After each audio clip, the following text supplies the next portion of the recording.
Radyo ve Televizyon Üst Kurulu Başkanı Ebubekir Şahin, Show TV'de ekranlara gelen Kızılcık Şerbeti dizisi hakkında dikkat çeken açıklamalarda bulundu. Şahin, kamuoyundan gelen tepkiler ile kurula ulaşan şikayetlerin titizlikle incelendiğini belirterek, bahse konu yapımla ilgili gerekli adımların en kısa sürede atılacağını ifade etti. Şahin, yaptığı açıklamada 2025 yılının aile yılı olarak ilan edilmesini özellikle vurguladı. Ailenin toplumun en sağlam dayanağı olduğunun altını çizen Şahin, örf, adet, milli ve manevi değerlerin toplumun birlik bağlarını güçlendirdiğini dile getirdi.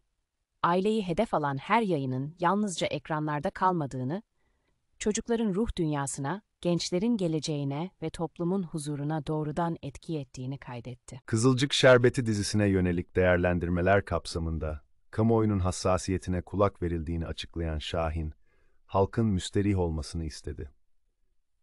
Rütük'ün özellikle aile yılı kapsamında aile yapısına ve toplumsal değerlere zarar verebilecek hiçbir içerik karşısında sessiz kalmayacağını, gerekli adımların kararlılıkla atılacağını söyledi.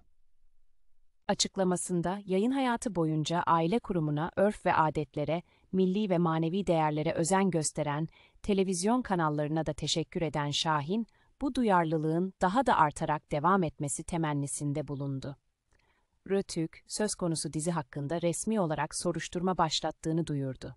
Şahin'in ifadeleri sosyal medya üzerinden de yankı buldu. Paylaşımında aile ve toplumsal değerleri önceleyen bir yaklaşım sergilediğini belirten Şahin, çocukların, gençlerin ve toplumun huzurunu koruma konusunda hassasiyet göstereceklerini yineledi. Rötük'ün gündemindeki bu gelişme, televizyon yapımlarına yönelik denetimlerin giderek daha da sıkılaşacağının işareti olarak yorumlandı. Rütük'ün Kızılcık Şerbeti'ne yönelik ilk hamlesi, geniş kitlelerin sahiplenmesiyle sonuçsuz kalmıştı. Ancak senaryonun giderek yozlaşması, aile yapısını zedeleyen ve toplumsal değerlerle bağdaşmayan sahnelerin artması, izleyicinin desteğini geri çekmesine yol açtı. Bu defa kamuoyunda korunmaya değer bir yapım algısı neredeyse kalmadı. Kulislerde reyting uğruna değerleri zorlayan sahnelere yönelindiği konuşuluyor.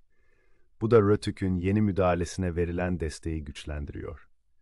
Artık geniş kesimlerce bu adımlar toplumsal bir gereklilik olarak görülüyor ve kurumun kararlılıkla ilerlemesinin önünde önceki gibi güçlü bir engel bulunmuyor. Kanala abone ol, videoları beğenmeyi unutma.